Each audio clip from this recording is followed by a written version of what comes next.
Assalamualaikum warahmatullahi wabarakatuh. Baiklah, saya Ovalia.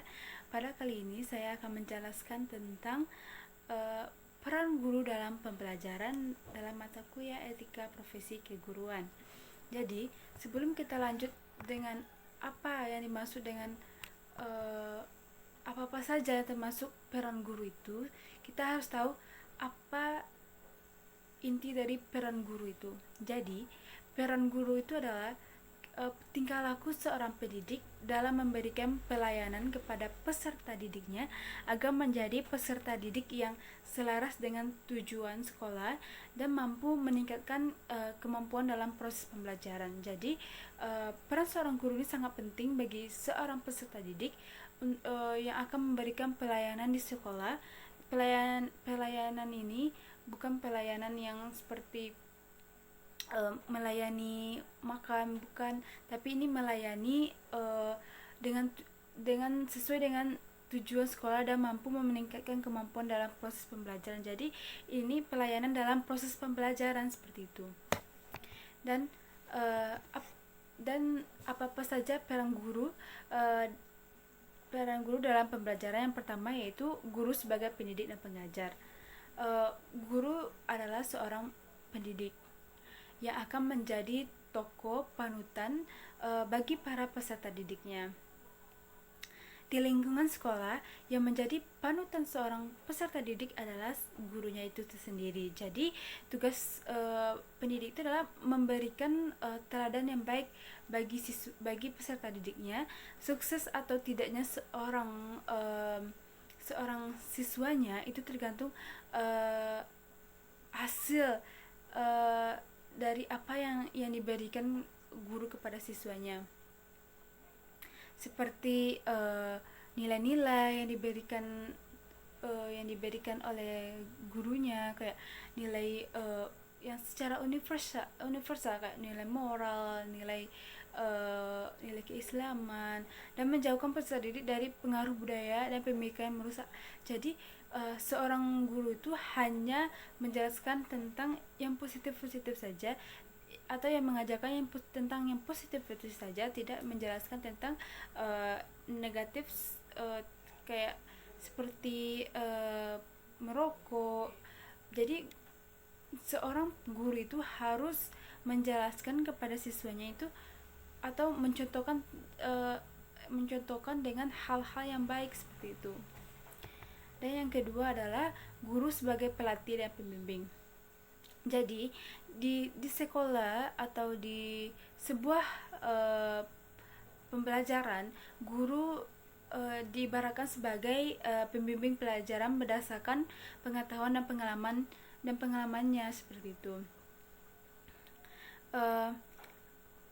Pelatih dan pembimbing tidak menyangkut fisik, tapi juga perjalanan mental, emosional, kreativitas, moral, dan spiritual yang lebih dalam dan kompleks. Jadi dalam proses pendidikan dan pembelajaran memerlukan latihan keterampilan baik intelektual maupun motorik, sehingga menuntut guru untuk bertindak sebagai pelatih. Jadi seorang guru ini bisa menjadi pelatih seorang siswa, baik itu secara perjalanan moral siswa, mental, emosional, kreativitas. Jadi guru itu harus memiliki keterampilan sehingga dia bisa mengajarkan dan melatih siswa untuk mental, emosional, dan lainnya. Yang ketiga adalah guru sebagai perancang pembelajaran atau designer interaction. So guru ini yang dimaksud dengan sebagai perancang pembelajaran itu adalah seperti pembuatan RPP, pembuatan rencana pembelajaran.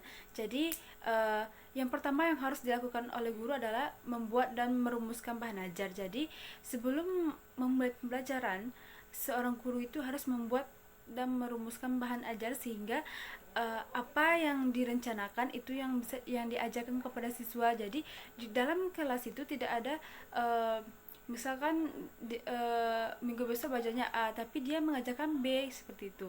Jadi kita harus perlu membuat dan merumuskan bahan ajar. menyiapkan materi yang relevan dengan tujuan, waktu, fasilitas perkembangan ilmu, kebutuhan dan kemampuan siswa, komprehensif, sistematis, dan fungsional. Jadi dalam membuat sebuah rancangan bahan ajar, guru tuh harus merelevankan bahan ajar itu dengan tujuannya, waktunya, apa aja fasilitas yang diperlukan untuk mata pelajaran A, perkembangan ilmunya, kebutuhan dan kemampuan siswa. Jika kemampuan siswa A, jadi guru harus membuat A, jangan guru membuat B, seperti itu. Jadi tidak, jika guru membuat B, berarti itu tidak akan relevan dengan siswanya, seperti itu. Yang ketiga itu merancang metode yang disesuaikan dengan situasi dan kondisi siswa. Jadi guru harus merancang sebuah metode pembelajaran sesuai dengan kebutuhan dan kondisi siswa. Jika siswa berada di daratan, seperti kebanyakan petani, pedagang, kayak itu, berarti dia harus menyesuaikan seperti itu. Jika dia di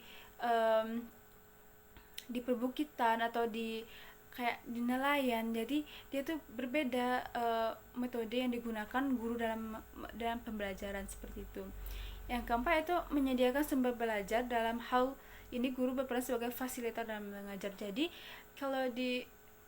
seorang guru tuh harus menjadi fasilitator dalam pembelajaran, menyediakan sumber, seperti itu.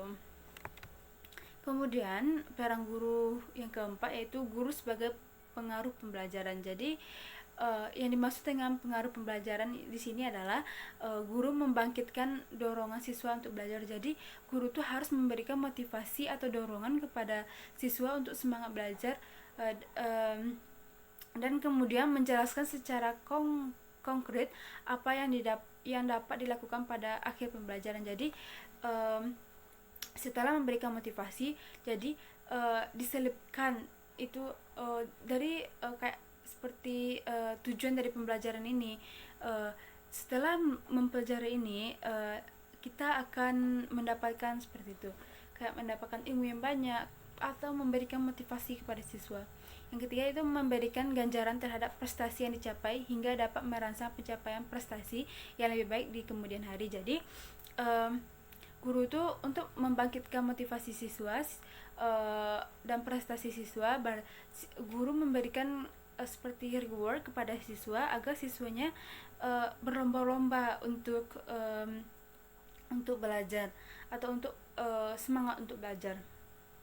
Dan keempat itu membentuk kebiasaan belajar yang baik. Jadi seorang guru tuh harus membentuk kebiasaan belajar siswa yang baik sehingga pembelajaran yang baik itu akan berjalan lancar, seperti itu. Yang kelima dari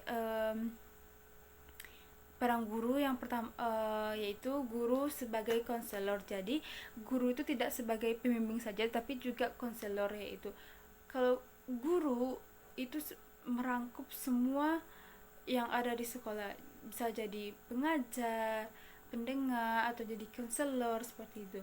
Jadi guru sebagai konselor ini dapat menolong peserta didik dalam memecahkan masalah-masalah yang timbul antara peserta didik dengan orang tuanya. Misalnya peserta didik memiliki masalah dengan orang tuanya, jadi sebagai guru kita harus kita lihat siswanya, kenapa siswanya murung ketika belajar, nilainya menurun, misalnya tidak konsentrasi dalam belajar. Kita sebagai guru kita panggil murid tersebut, kenapa, ada apa ada masalah. Ternyata misalkan muridnya bermasalah dengan orang tuanya. Jadi kalau seorang guru kita juga bisa sebagai konselor, berarti kita dapat menolong peserta didik memecahkan masalah-masalah yang timbul antara peserta didik dengan orang tuanya, seperti itu. Jadi kita akan memberikan solusi bagaimana memberikan atau mempertemukan kedua antara anak dan ibunya, atau bagaimana, seperti itu. Kita memberikan solusi atau memecahkan masalah seorang anak itu. Yang kedua, bisa memperoleh keahlian dalam membina hubungan yang manusiawi dan dapat mempersiapkan untuk berkomunikasi dan bekerjasama dengan macam-macam manusia. Jadi kita sebagai guru, kita harus memiliki keahlian dapat mempersiapkan komunikasi bekerjasama dengan bermacam-macam manusia. Jadi kita mengajarkan kepada siswa bagaimana cara berkomunikasi yang baik antar manusia, antara kecil yang besar, besar yang kecil, seperti itu. Yang keenam, peran guru, yaitu guru sebagai pelaksana kurikulum. Jadi guru ini adalah guru ini bukan hanya sekedar mengajar atau membuat silabus atau membuat RPP. Jadi guru ini juga sebagai pelaksana kurikulum. Jadi yang membuat kurikulum ini adalah guru, sehingga dia akan mengetahui ini pantas nggak buat murid saya, seperti itu. Jadi keberhasilan dari satu kurikulum yang ingin dicapai seorang guru itu bergantung pada faktor kemampuan yang dimiliki oleh seorang guru. Jadi guru adalah orang yang bertanggung jawab dalam mewujudkan segala sesuatu yang telah tertuang dalam kurikulum yang resmi. Sedangkan peran guru dalam pembinaan dan pengembangan kurikulum secara aktif adalah perencanaan kurikulum, pelaksanaan di lapangan, proses penilaian, pengadministrasian, dan perubahan kurikulum. Jadi pembuatan kurikulum ini tergantung oleh guru, seperti itu. Semakin kreatif gurunya, maka pembelajaran yang diciptakan kepada siswanya semakin kreatif juga, semakin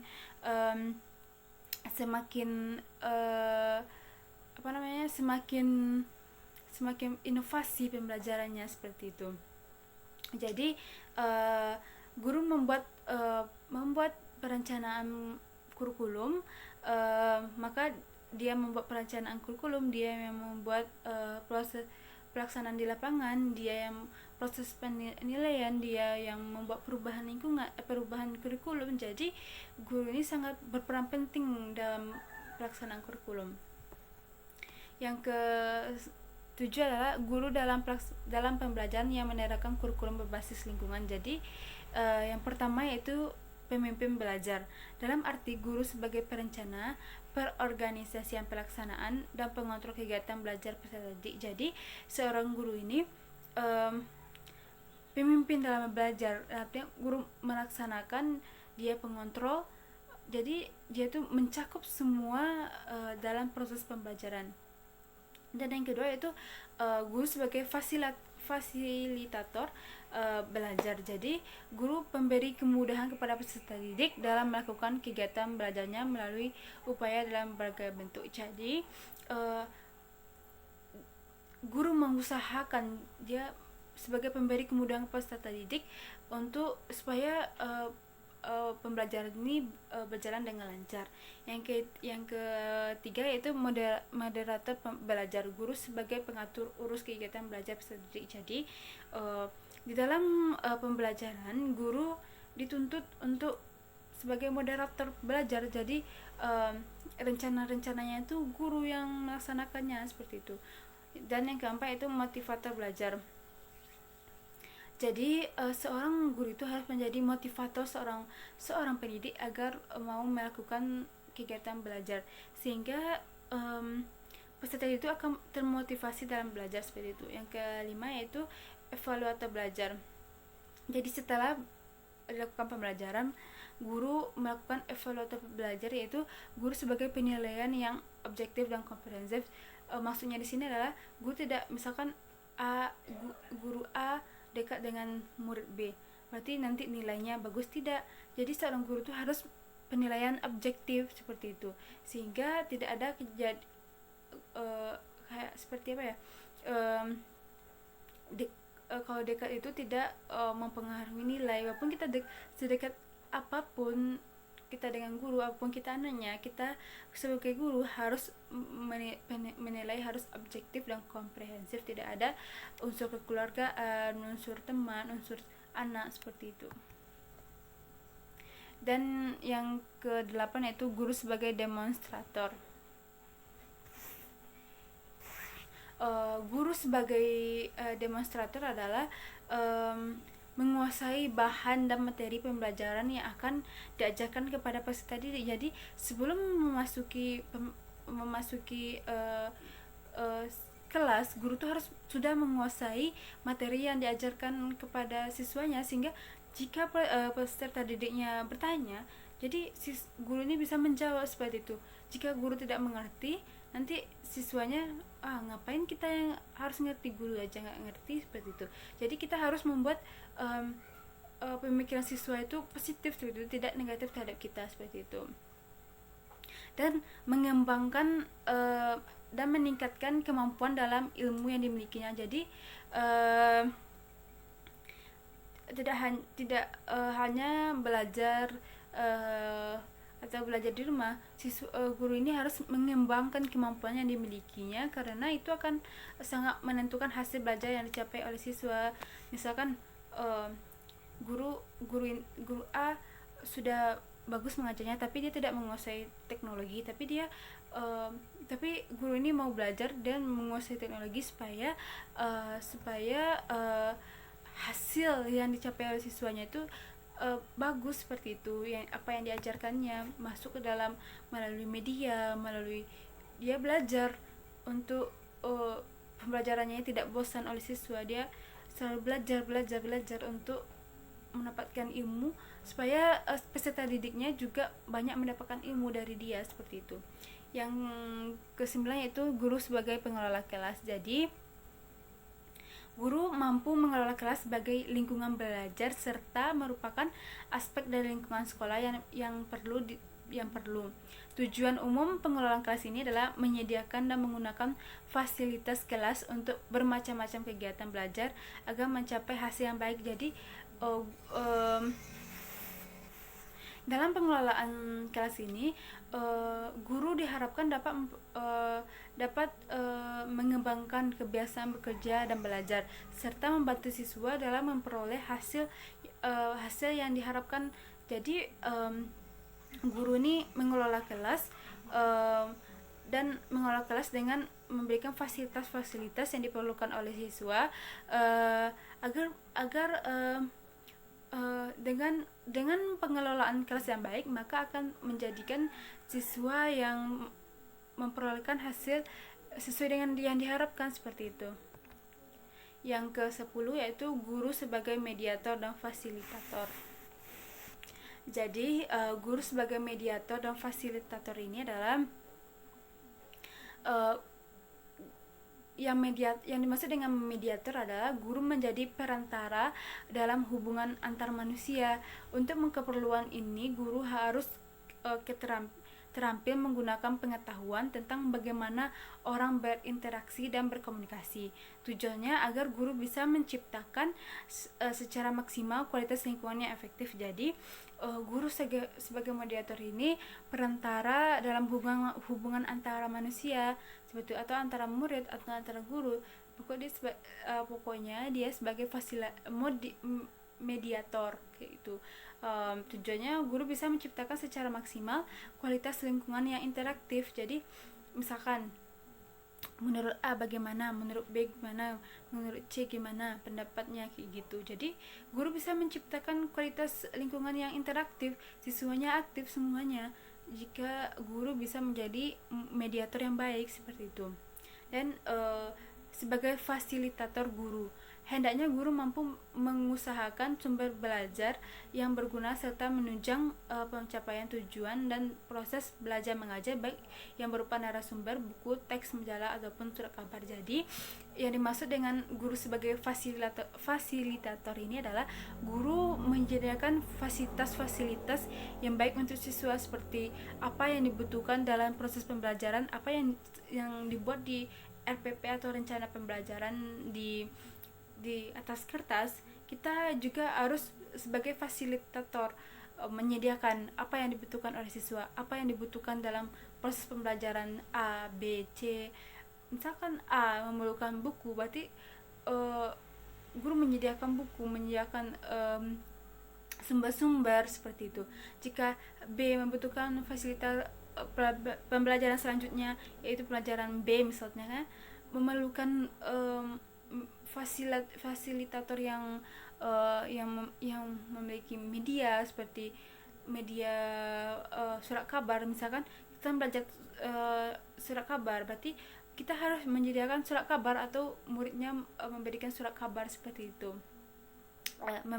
membawa dari rumah seperti itu. Jadi sebagai guru kita harus menjadi mediator yang baik dan fasilitator yang baik, sehingga menciptakan siswa yang kreatif, inovatif, interaktif, seperti itu. Dan yang terakhir yaitu guru sebagai evaluator. Evaluator di sini adalah dalam proses belajar mengajar, guru menjadi seorang evaluator yang baik. Kegiatan ini dimaksudkan untuk mengetahui apakah tujuan yang dirumuskan itu tercapai atau belum, dan apakah materi yang diajarkan sudah cukup atau tepat. Semua pertanyaan tersebut akan dijawab melalui kegiatan evaluasi dan penilaian. Jadi penilaian ini dilakukan supaya pembelajaran selanjutnya baik dari sebelumnya, seperti itu. Apakah materi yang diajarkan tepat bagi siswanya atau tidak, atau sesuai tidak dengan siswanya, atau sesuai dengan kemampuan siswa yang dimiliki oleh siswa. Jika sesuai, maka itu bisa dikembangkan lagi. Jika tidak sesuai, kita harus menyesuaikannya, karena setiap guru harus menjadi evaluator yang baik, seperti itu, sehingga tujuan yang dirumuskan tercapai kayak gitu. Selain itu, yang harus guru evaluator itu apakah tujuan yang dirumuskan di rencana pembelajaran itu tercapai apa belum. Kita merencanakan siswa mampu meningkatkan vocabulary-nya. Jadi kita setelah pembelajaran kita memberikan evaluasi penilaian. Di tujuan pembelajaran kita tujuannya adalah siswa mampu menguasai vocabulary. Setelah kita evaluator, siswa bisa tidak memiliki banyak vocab dari cara kita pembelajaran. Dari itu kita tercapai tidak yang kita rumuskan. Jadi peran guru itu sangat penting untuk siswanya. Jadi sebagai pembimbing bagi siswanya. Jadi hanya itu yang dapat saya sampaikan. Terlebih dan terkurang saya mohon maaf. Assalamualaikum warahmatullahi wabarakatuh.